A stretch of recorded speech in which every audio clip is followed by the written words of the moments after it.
Hello folks, welcome to the Gers TV. Tonight's special guest is Gordon Bond, speaking about all things regarding tactical voting and unionism. Gordon, the floor's yours, mate. Thanks, Si. Thanks, Sandra. Thanks for having me on the show tonight. Basically, I'm just here to speak about all things politics at the moment in Scotland. I think as a Rangers community, it's very important that we share our views and we discuss our views. And I'd be very interested to hear some of your views tonight. To share you a bit of information about myself, I'm involved in a group called United Against Separation. We were formed before the independence referendum of 2014. We were hoping that we would just be around for a short while to try and do our best to counter and defeat the independence referendum 7 years ago. Unfortunately, in my opinion, we're still needed, and unfortunately, as a country, as a community, we're still having these conversations, these divisive conversations 7 years on. And I think it's time we moved on. I think it's time we focused on our priorities, and I think it's time that we started to act united. And I think it's time we took on the SNP, and I think it's time we made sure that we stayed part of the UK forever. Sorry. Just looking through some of the comments already coming through on Facebook. Sorry, Si, if I'm doing some of your job here, I'll make it easier for yourself, right? So Ben Haddle, I'm voting Conservative in Perth as a tactical vote. The reason why I've singled that out, because I think it's really important from my point of view anyway. I never in any way would force people or tell people how to vote. I think that is a mistake, because in my opinion, a vote's a sacred right, a vote's a democratic right you've got. So if you are absolutely swayed by the independence argument, by the SNP, then that's your absolute right, and I would never ever take that away from anybody. However, I think there's a lot of misinformation out there. There's a lot of fanfare. There's a lot of flag waving, and I think tactical voting is something we've been encouraging for years. And tactical voting is just a temporary thing. I'm not saying to you if you've been Labour all your life to suddenly switch to Conservatives. I wouldn't ask you if you've been Conservative all your life to switch to Labour. I wouldn't ask you to switch to Lib Dem if you've been Labour or Conservative all your life. But I think it's really important, whilst we live under the constant threat of never-endings, as I call them, to work out what's best in your area and who locally you're best to vote for if you believe in keeping the UK together. So Gordon, just on that, for anybody that's watching, just to let you know that anybody that wants to call on and debate or chat with Gordon regarding that, he's happy to answer some questions. Mark Dingwall's going to come on in a wee bit as well and do the same.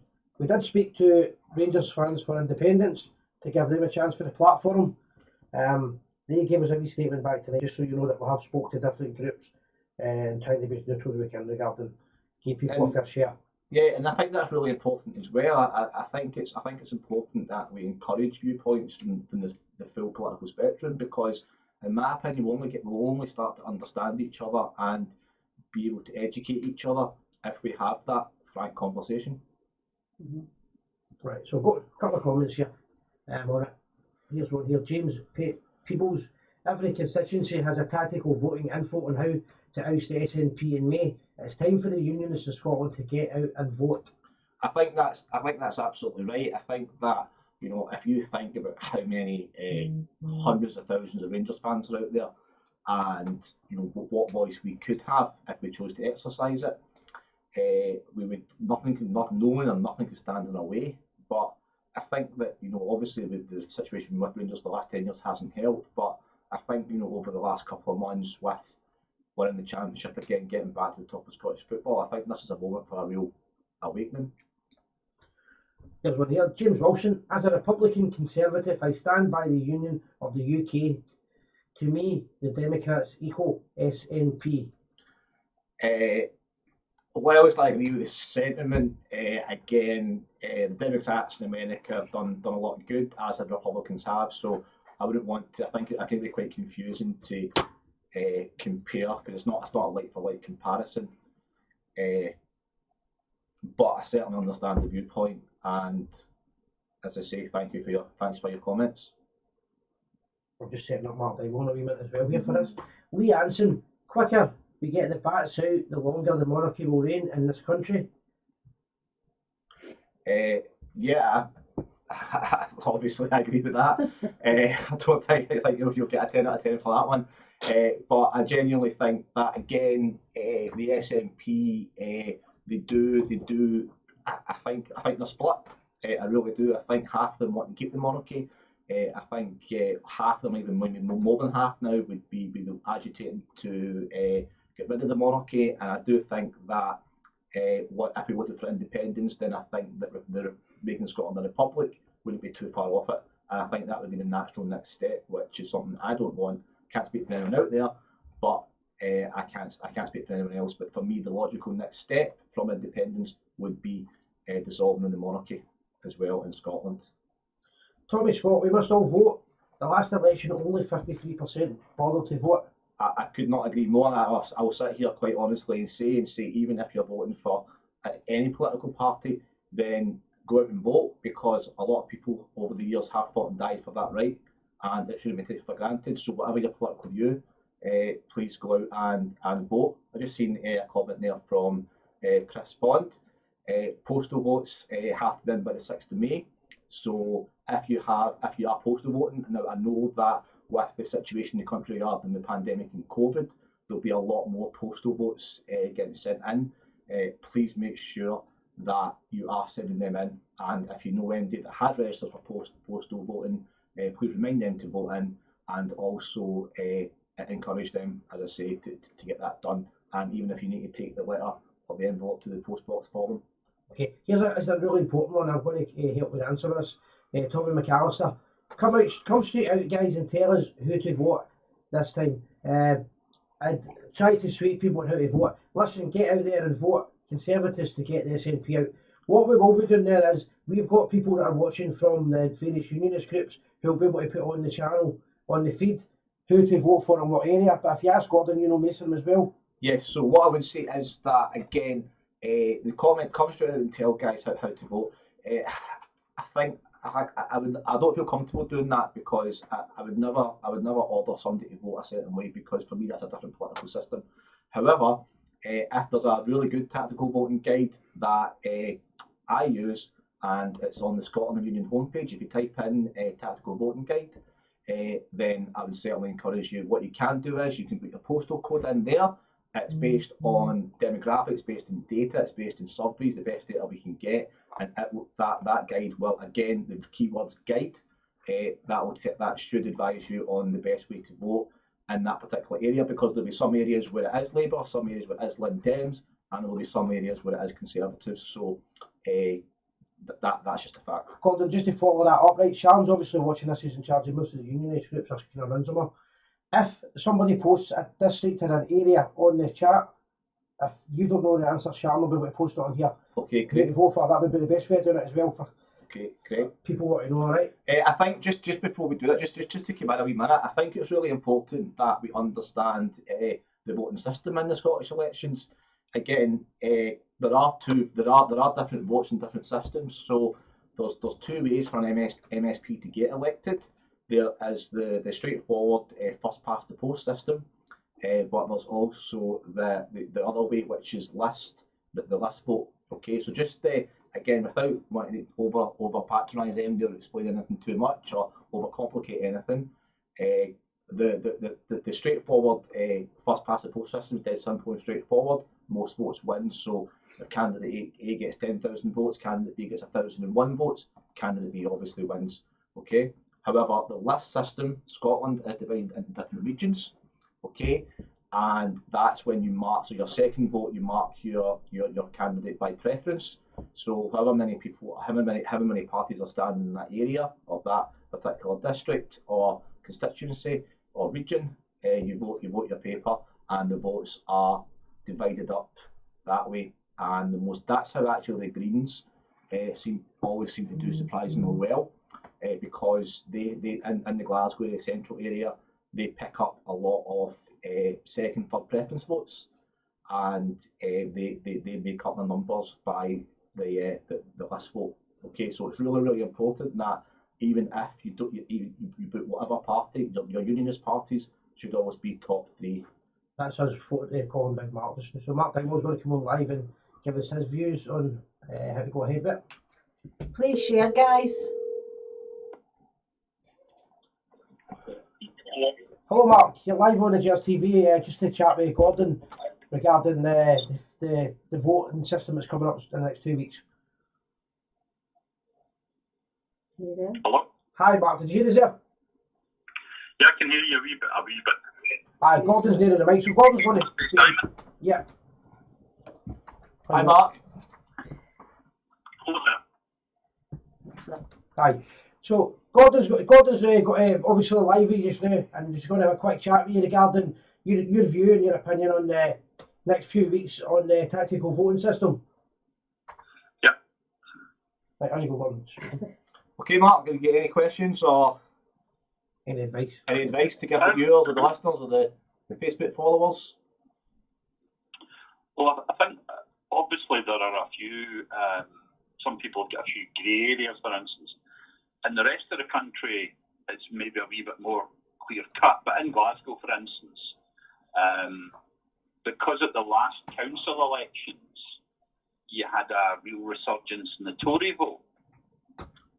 So, for instance, in John Mason's seat,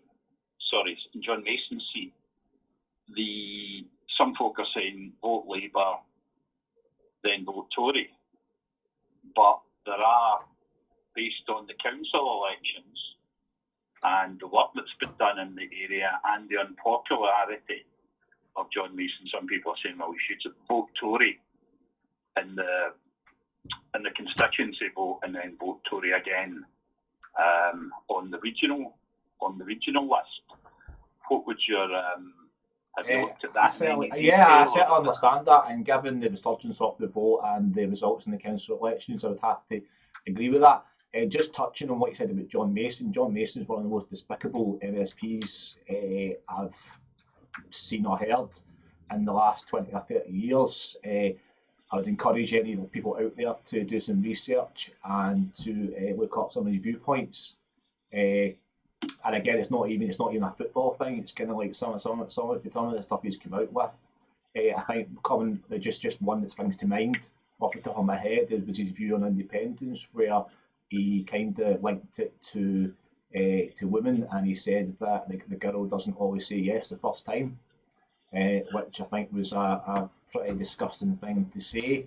But if that's the calibre of people that you want representing you, then unless that is the kind of calibre of people you want representing, then it's incumbent upon us to get out there and vote, and to get out there and show them the door, quite frankly. In the analysis of the regional list, say for instance you were a Lib Dem voter, and let's say you didn't have much of a chance in the constituency seat, would most of Scotland, would it then be worthwhile voting Lib Dem on the regional seat? Do they tend to get one person from every region? Yes. Or are they more localised, in the borders and up in the Highlands and Islands kind of area? Certainly up in the Highlands and Islands, that's where the Lib Dem kind of voter base has been over for the last, as far as I can remember anyway. But again, I think I would always encourage you, if you were wondering about that, then I would encourage you to use the tactical vote postcode checker I told you about a few minutes ago. I think that in the Highlands and Islands, I think you'd be best placed to be using Lib Dem as your first preference, and then I think as long as you worked out who was the best placed pro-union party in your area and in your region, then what I would say is to vote them. But what I would say is the pro-union parties have done exceptionally well on the list votes over the last couple of elections. I think on last count, the Unionist parties got 26 MSPs. So when I say Unionist parties, I count Lib Dem, Labour and Conservative, whereas the SNP and Greens got 10. So we have been performing really well. I say we, as Unionist parties, have been performing particularly well in the list vote. So it's really important to keep that going, and it's really important we don't split the the unionists vote right over some of these new parties that are sprung up the place, because that could really damage us. Mark, I'm going to ask yourself and Gordon a question. It's probably the most used question regarding what we're doing. It's quite simple. People have contacted us and said the tactical voting doesn't work. It's pointless. Well, I'll come in first and say that, you know, research done by a group that I like and follow, United Against Separation, have said that there could be up to 540,000 tactical voters out there. Now, I would probably take that down by, you know, a few thousand. But if the majority of Rangers fans, or if Rangers fans acted unitedly and did tactical voting, it would make such a massive difference. And as I say, I'll go back to a tactical vote is a temporary change, because in my eyes, my priority is keeping the UK together, because we can face all sorts of challenges united. Whereas, I think I said that. Mark, do you want to come in? In terms of I think we've also got to bring in a touch of reality to this discussion, and that what people will say after this election is what they say after every election: is tactical voting didn't work, it's a waste of time, it didn't work. That's the problem, is because not enough of us did tactically vote. That's the problem. It's not the vote, it's not the fact that it didn't work, it's the fact that not enough people did it. Now, the problem we've got is that nationalists are fanatics, that the independence vote is the thing that unites them, and it's also the thing that absolutely obsesses them. Whereas on the unionist side, you've got people like us who are, you know, we love the Union Jack and all that kind of stuff. But you've also got people who, they like the Union, but, you know, the Union Jack and, you know, watching Trooping of the Colour, it's not really their thing. You know, they're socialists or they're Lib Dems. And that's where the focus is on. So you're not comparing like with like. And that is a problem, because people think, oh, it'll all work out, and, you know, I'm not voting for them because it will never happen anyway. Yeah. So you've got that problem. You've also got the problem, it's the percentage of the vote that the SNP have got. The SNP are first and second in every Westminster and Holyrood constituency. Sorry, they're first or second in everyone else. And that 40-45% vote makes them extremely dangerous, because it's then easy for them. Nicola and her crew, they don't need to say anything about how people vote in the second regional election. They just need to give a nod and a wink to say wins over Scotland, and say, we're going to win most of the constituencies, so just get everybody to vote Green in the second ballot. Now, going back to the last council elections, I was out going round the polling stations round about where I live, and I was having a wee bit of a laugh with the people that were from the Greens, and whenever I would meet them outside and chat away, how you getting on, how's polling going, and then I would say, so how's your deal with the SNP working out? And immediately they were on the defensive, because they knew there was a deal, but they could never admit that there was a deal. So we've got that problem, that there's a nod and a wink to them. How much of a difference having Alba in could be quite a crucial factor. Now, Alba are obviously boosting up their own ego, the fact that they've got Salmons, who's a major figure, Kenny McCaskill's a major figure, and also, if you look within the SNP and the broader Yes movement, there has been an undercurrent amongst them of people starting to ask, why isn't she doing more? Why isn't she more militant? Why haven't we got a referendum? Why is she constantly putting us off and pushing it back? And so I reckon that they will garner quite a number of votes. Now that might be bad for us in that you're at that situation where that 40% of votes suddenly becomes translated into the regional vote, and instead of the hunt system, or the modified the hunt system doing what it should do, which is to balance up the constituencies with the region, you get the same vote almost exactly replicated in the second vote, because they've got these kind of what you would call client parties like the Greens and Alba. So there's a bit of a problem there. I tend to think that you'll all have a wee bit of what they call vote shredding, is that they'll be taking votes off of one another, and hopefully that means that they don't hit the quotas quite in the way that they probably hope that they would do. And the only defence you've got against that is that you vote fairly rigidly. You've had various websites, you've also had the Daily Mail putting out analysis of how to vote. There are a couple of constituencies where opinions differ. Now, I'm not going to get into that argument and say, oh, this is right or that's wrong. Just going to say, well, that's their advice, but you do what you want to do. Because, if you feel the second vote's better going to Labour or Tory or Lib Dem, that's up to you. But what you've got to do is you must vote. Yeah. There's no point in sitting in social media and bumping your gums and then forgetting to vote. Yeah, and I think got to get out there.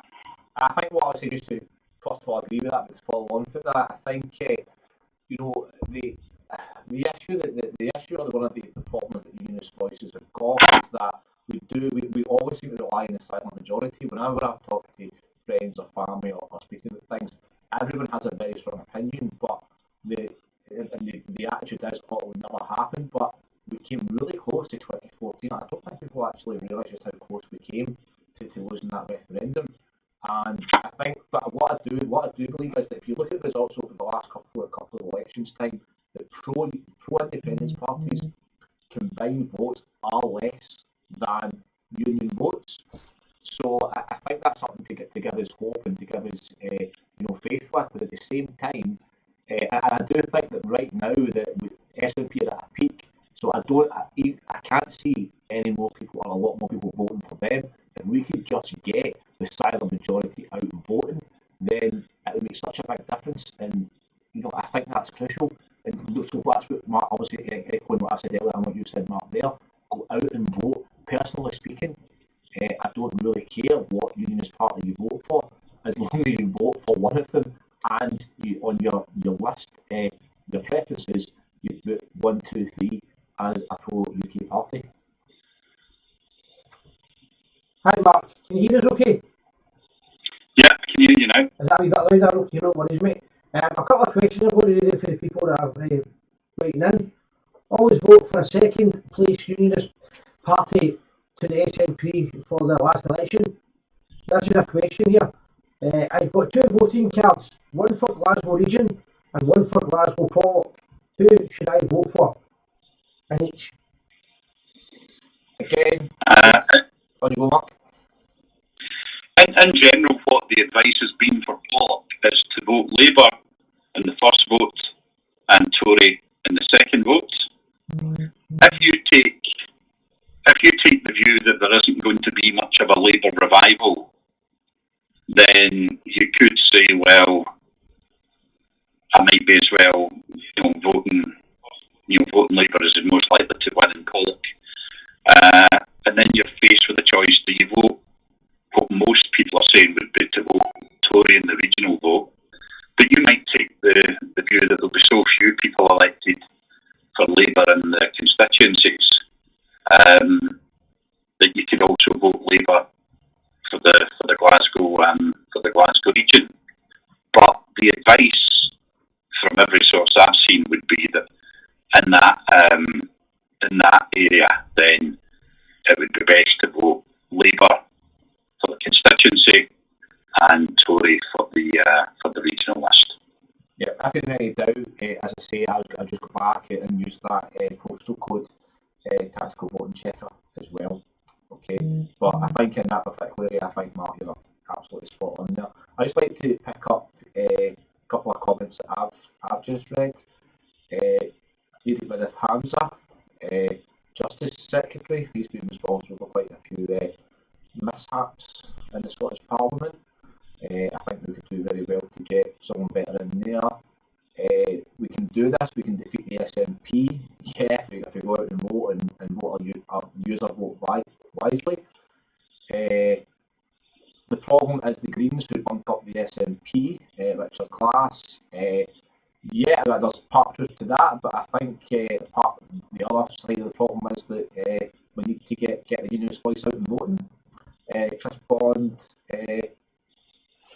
that vote is vote for the most prominent party aside from the SNP, regardless of whether you're a Labour, Conservative, Lib Dems. Yeah, normally when it comes to elections, I know people, they're brought up to vote a certain way, or their family voted this way, so they vote that way, or they never vote Conservatives over what happened in the 80s, or they never vote Labour after what happened in the 70s. Times have changed, guys.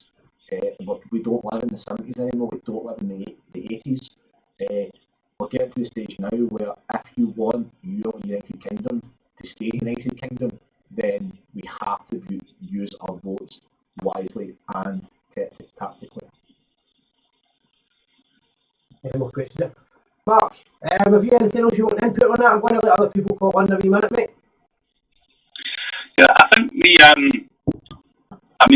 if you look over, say, my lifetime, then you've had Labour going through various cycles of being, almost unelectable because of the leadership or factional stuff. Whereas just now, both in Westminster terms and Scottish terms, the Labour Party is now in basically safe and sensible hands. So anybody that's minded to vote Labour can do so with, a great deal of confidence in the way that they couldn't have done under Corbynite rule. And what Gordon was saying there about the, if you look at the resilience of the SNP vote just now, we have to accept it as what it is. We can argue that it will recede over time, but it's a very dangerous view to take at this particular moment.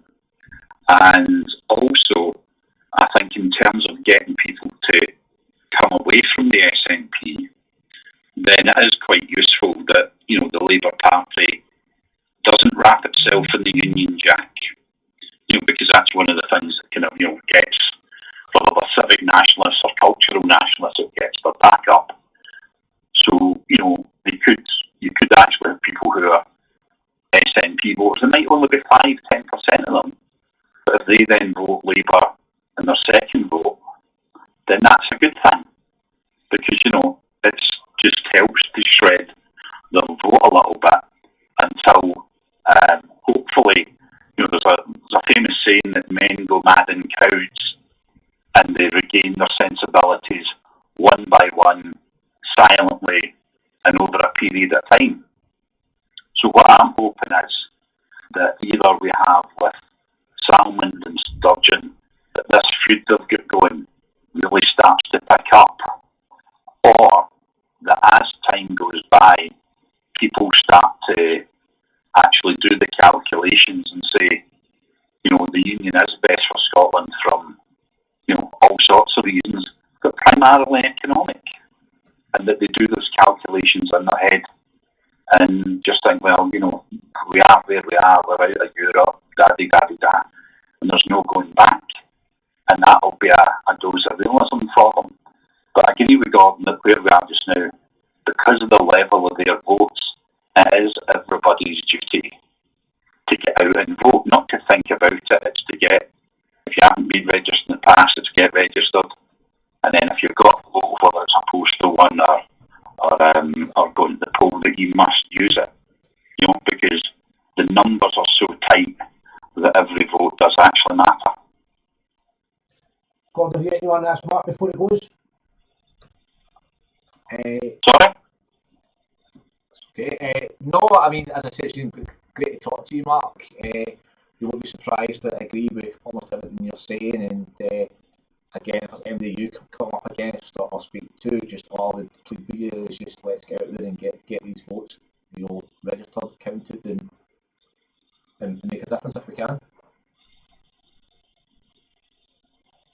Hi, Mark. Yes, mate. Hi. So what we're going to do, we're going to try and get some callers on if we can. And what we'll do is we'll keep you on the feed if you want to type in any answers or anything, and we'll chat to you later on, mate. Okay, mate. Thank you. Thank you very much. Cheers. While you're doing that, so just a couple of comments. Yep, so I'll start with Nicholas Stubborn at the top. I don't know if that's a typo or if that's your name. I presume it's your.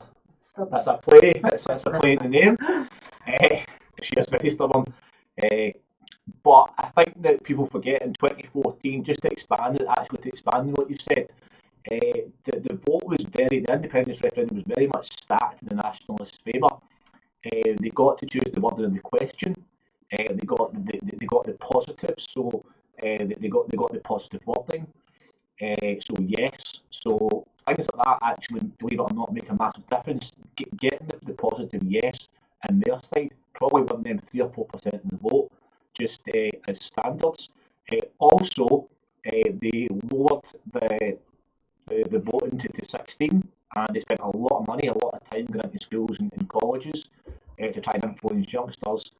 And the wording of the referendum, again, as I say, was stacked in their favour. So what we need in this country is our politicians on our side to stand up and be counted and to defend the union and to really make sure that they're sticking up for their voters and ourselves, because, as I keep going back to, we could have a massive voice, a massive influence. And I really think that, Tommy, you're absolutely right. Complacency is our biggest problem. The problem for me is not whether you vote Labour, Conservative, Lib Dem. The problem for me is that 47% of the country didn't vote. And the majority of that 47% will be our silent majority. So let's get out there and let's vote. Anybody wants to phone in and ask Gordon a question, or express their viewpoint, or find out who they should vote in that area to tactically vote, the numbers are on the screen. I'm just putting it back up just now. It's 0141 319 5230. And Gordon will bounce on our half hour. I just want to hear as many opinions as possible and trying to get organised, guys. There's some more comments here for you. Scotland needs to wake up. If they want to break up the UK, they will break up. Then we break up Scotland. I'll leave it at. Give Humza the heave. Charles Sharp, nice to see you starting to address this problem. People like myself have been trying to do it for 7 years, but yeah, you're right. As a socialist, I really vote Tory to keep that lot out. I think that I'd ask something to probably maybe come back and talk about at a different time. I think words like, socialist, etc., they say we're kind of moving away from those times, I think. But what I would say is that, if you are a socialist, you're socialist leader, then, let's vote Labour if that's what you believe in. But again, the most important thing for me is any party that's committed to keeping Scotland in the UK, they're the ones for me. Too many people up here forgive the Germans but won't forgive the Tories. Again, I understand your viewpoint. I want to be careful personally, because, as I say, I'm not here to advocate any particular party, because that's for you guys out there to decide. That's to look at their manifesto, to look at their points of view, and to decide on that. However, for me, the most important thing for the time being for this election, and hopefully not, but unfortunately the next one as well, is just pro-UK, and for me that's 1, 2, 3 in any order. Quick one for you, Gordon, just myself. I live in the Denison area. If I want to tactically vote, what would the two parties be? Would it be the Conservatives and Labour? I'm going to ask you to go into the Scotland Union Tactical Voting Guide and put your post to check that, because we do update it, so that's updated. So go back and check that. So you can get in. Where do you go in to check? Just go on. Right. So the one I use, the one that I think would like to advertise the most and recommend the most, would be the Scotland Union one. Okay. But that's obviously up to yourself. I think in this area it would be Labour and Conservative for sure. Right, okay. If anybody wants to know anything, if you can have a look, we'll try and get updated for you as well. Here's a wee bit of abuse you're getting here. Okay, that's fine. I'm happy to get some abuse. It's too late to register. The 19th of April was the last day. Just read this one out first. So Gordon Bond is talking rubbish. Tactically boring as a loaded mince. Who are you going to vote for? again, I'm going to look at my area and I'm going to vote for who I feel has got the biggest chance of winning the constituency vote to beat the SNP. And also on my second preferences votes will be who I think is best placed in my region to defeat the SNP. Sheridan's a bigot, Labour are losers that bring nothing, and the Tories will celebrate silence in the Scots. Who are your politicians? Please answer that. I'm not 100% sure what that means. However, I'm sure if you look up the Labour Party, Conservative Party, Lib Dem Party, you can find that information out. You've got Sarwell, who's the head of the Labour Party, leader of the Labour Party, Douglas Joshua Davison, the Conservatives, and Will Rennie as the leader of the Lib Dems. But if you want to find any more detail, you'd have to look up your local MSPs in your area and your party. David Walters has got a point across. He's saying Conservatives 1 and 2 for both Perthshire constituencies. Given the results in the last elections, in the council elections, I'd have to agree with that. Perfect. So just looking for some more feedback and comments, guys. If you want to ask any questions, I don't think I'll miss any out. Just having a look here. So, I mean, there definitely does seem to be an opinion that it's a waste of time because of the tactical vote didn't work the last time. How do we change that mindset? Well, how do we know it didn't work the last time? I don't know, it's just a big question. That's a big question that always get asked. People always think, tactical voting is a waste of time. If no one does it, then obviously it's a waste of time. However, what I would say is that, there's no way of telling how people vote. So when people go into that polling booth, go into that station, that's up to them how they vote. However, I would say that there was certain areas that, I was campaigning in certain areas, and, I can only go on personal experience here, but people I speak to when I was out leaflet dropping and chapping on doors, again, not everyone, I will be honest and say not everyone, but a fair few people did say to me that there would be tactical voting, and then that's up to them to follow through on that. But it's up to us, if we believe in the UK, if we believe in keeping Scotland as part of the UK, then let's get out there and share it. If you believe in that message, go out and share it. Gordon, as a football club, a lot of people might say that football and politics has no place together. How does this discussion we have affect our football club, Rangers FC, in general? Well, I think you just have to look at the allegiances of the current Justice Secretary for that, something I alluded to earlier. You'll find that a lot of prominent SNP MPs as well as MSPs, they are very, very, very quick to post their colours on the masts when it comes to who they support. A lot of them in pictures in Parkhead, different pubs, pubs with certain memorabilia in the background, for example. And again, I don't want to, come across the preacher, so I would actually encourage you just to go out there and do a little bit of research yourselves, guys, because at the end of the day, it's all very well me sitting here and saying this, but go out, have a look, see what's out there, and if that's a calibre of people you want representing you, then vote for them. If not, let's do something about it. Right, we're going to try and get some more people to phone in. The phone number's up here, it's 0141 319 disappeared there. 5230. 5230. 0141 319 5230. If you want to give us a quick call, tell us your opinion, any questions you've got, or if you're unsure of what to do, if Gordon can't answer it, I'm sure he'll give you an opinion anyway on it. Give us a wee call, guys. Just Charles Sharp, why aren't more people dispelling the rubbish that the Sunazi party are on the left? I think that is I think that's a very, very good point. I think what the SNP are very good at, and I think this is something we have to recognise, is that they are very, very good at publicity, very good at PR. Over the last 20 years, they've associated themselves with a lot of causes, and they have, done a good job in promoting themselves as the left-wing party, the Socialist Party, and it's been, for want of a better expression, a very good advertising campaign that's worked for them.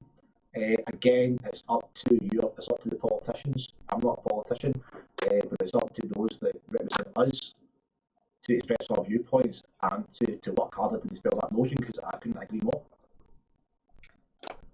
Gary Miller.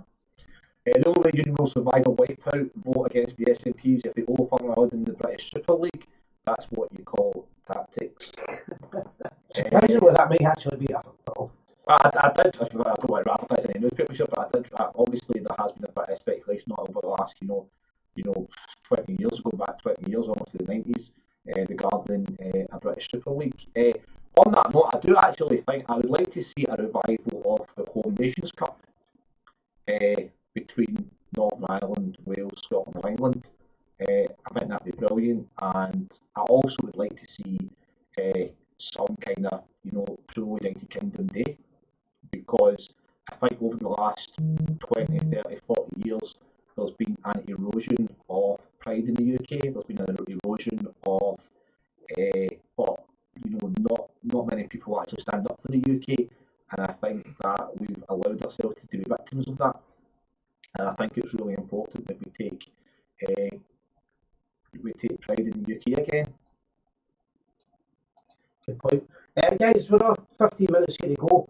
If anybody wants to give us any viewpoints on it, even if you disagree, we're quite happy to have the debate. I'm sure Gordon will debate with anybody that's telling him the opposite, that the SNP is good for Scotland, our independence. It gives us a chance to put the opinion out there, but we want to debate that. If you're against what we're saying tonight, give us a call on 0141 319 5230. Just to reiterate something Simon said at the top of the show, we did reach out to various groups tonight. However, the big one, Rangers Fans for Independence, they weren't prepared to come on to the show. But again, I'm more than happy to listen to any opinions, because I'm a big believer that the more we understand each other, the more we can do for each The other. answer was that we never gave them enough time to get a representative, but you were available within an hour. Yeah, you only contacted me yesterday. We'll be back on next week doing the show as well, so if there is anybody that's 50-50 and you think Gordon might be able to sway you, you can give him a call next week as well on it.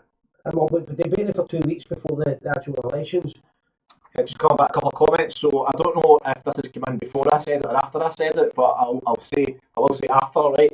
Bring back the Home Nations Cup. So, thank you for that. And Chris, the Unionist vote split between three parties. You need to forget allegiances and vote for the party who's best placed to fight the SNP in our area. Saying that for a few years, so thank you for that. Stephen Cliff leaving the Conservative for Falkirk. Hopefully you've been on the tactical voting guides, and hopefully that's information you've been given. So great, cool. So those are people giving us feedback. Anybody want to use a wee call on just so we can get a wee debate on some opinions and things like that? We've another 10 minutes of the show left. We'll finish in 10 minutes. If anybody's got any viewpoints, any questions, or anything you're unsure of. There's not much happening. I don't really care if there's anything we missed on it. I thought they would have phoned in at least when they refused to Well, give the reverse. I would be very interested, genuinely, to see if there's anybody that doesn't agree with anything we're saying, because I actually believe that that's great. Start flying Union flag and the sort out together. I couldn't agree more. Whenever Ibrox, from when we were back at Ibrox, which will hopefully be very soon, I think there's nothing better than seeing the two flags flying side by side. And Scotland's been a massive part of the UK. Scots, English, Welsh, we fought together, died together, and we should never forget that. Labour would be my default vote. SNP currently does a good leader, as much as it pains me to say it. However, SNP have been in power for a while, so John McSwan, my view is party should not be in power for so long. I agree with that. I think the SNP have been in power for about 14 years, again, one of the things they did promise in their very first before they came to power the first time, word for word, they said, we'll get rid of the hated council tax. Hands up, who's still paying that? That's one of the first things you said. Again, go look at it, do a Google search, research that. And I think that Nicola Sturgeon portrays herself as a good leader, but I think if you watch First Minister's questions, and if you know how to speak to her, she gets rattled. And that's what happened a few weeks ago in the inquiry, was that every time she got asked a question she didn't know the answer to or didn't want to answer, she had it under as I can't remember, I can't recall. and you know what that says to me is any potential criminal could use that as a defence going forward. Nicola Sturgeon couldn't remember that her best friend and mentor for 20 years came to her house and said that he was getting charged with and investigated for sexual misconduct and abuse. Now, if I work with somebody or if I'm friends with somebody for 20 years and they come to my house and they tell me that they're getting investigated for sexual misconduct or sexual harassment, then that's something I would remember. But unfortunately, poor Nicola was so busy that day. I think if you look back, the hot topic of conversation that day was fishing. She was so busy with that she couldn't remember that her lifelong mentor, lifelong political leader, and best friend came to her with news that he was getting done for or charged or investigated for sexual harassment. Gordon, It's up to you what you believe. just a wee question for you I wanted to ask you. I've spoken to you about it in the past.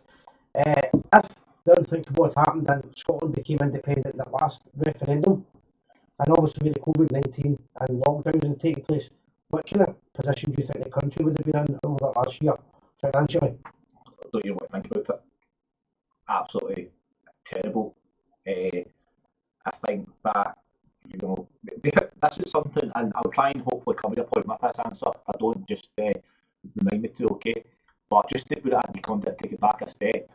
The SNP want independence, but for years they've not used the powers that they've got at Holyrood. They refuse to use certain powers. I think at one stage they were only using 60%, 70% of the powers available to them. Westminster did offer them more powers to do with the benefit system, to do with welfare, and they handed them back. They refused those powers because at that time it would probably be politically, Naive. not politically difficult for them because they'd have to take tough choices. They would have to choose to spend on some and tax on other, which they wouldn't want to do because all they're interested in is popularity.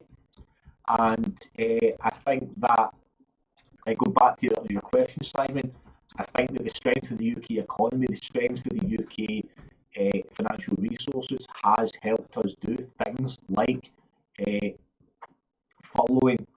There's been lots of job losses. Just think that if Scotland went independent and risked it all in a new currency, no economic system,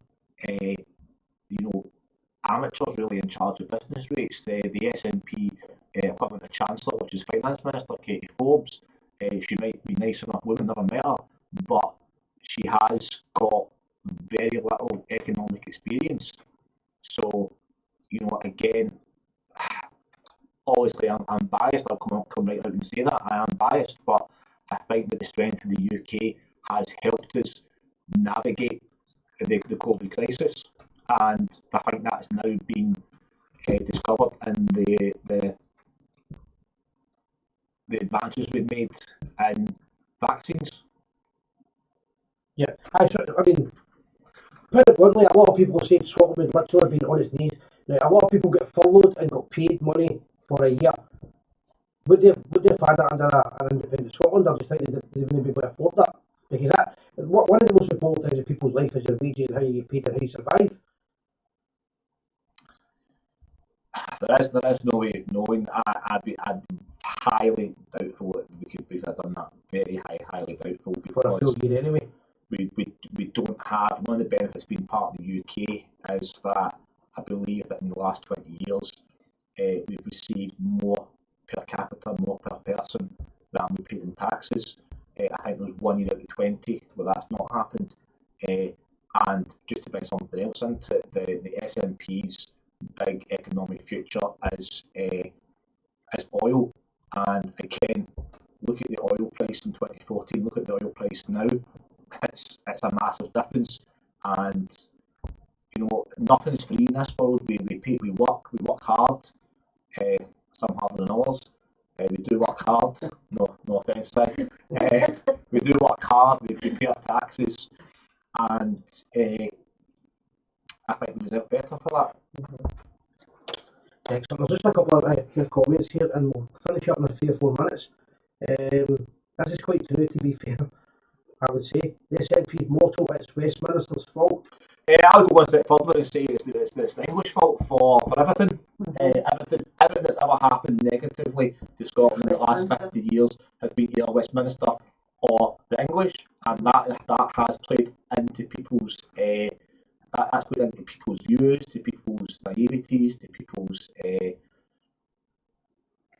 borderline racism, and I think that it's easy. I think as I said a few minutes ago, the SNP are really good what they do. They're giving people a cause, they're giving people an enemy, and it's worked for them. And that's why it's really, really important that we don't become them. We don't have to become a monster to defeat a monster. All we really need to do is get out there and vote. I have a question, although we don't want to get to this stage, but they were told no for no independence, but they keep fighting it. What happens now if it turns out they get independence? What can we do then? Well, I think the president's been set by themselves. So does it go to a tie break? Does it go to best of 3, best of 5?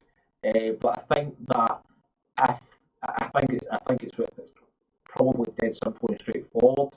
If they got their way and there was a referendum, then we just have to keep fighting that. I think if they somehow won an independence referendum, then I think that we could certainly take their attitude for the next 5, 6, 7, 8, 9, 10 years, agitate for a referendum back into the United Kingdom. And I think that if they go on about democracy, if they believe in that, then all we would have to do is elect a pro-union party that ran in that manifesto, and we beat them at the wrong game. Good. Answers. Guys, we're going to try and get the spreadsheets put up on the page later on. That'll give everybody an indication who to vote for in the right order, as a tactical vote, in what order, and what area, and we'll have that up later on. Just to personally thank Gordon Bond for coming on tonight, and Mark Dingwall. Next week, Gordon will be here next week again, and we're going to have Sharon Scott live as well, so we're debating the merits of the tactical vote, guys. Any more questions, if they come in and the show's finished, we'll get them answered, because Scott will be able to come back on later on and do that. Yeah. Thank you very much, guys. Okay, thank See you next week, guys. All the best.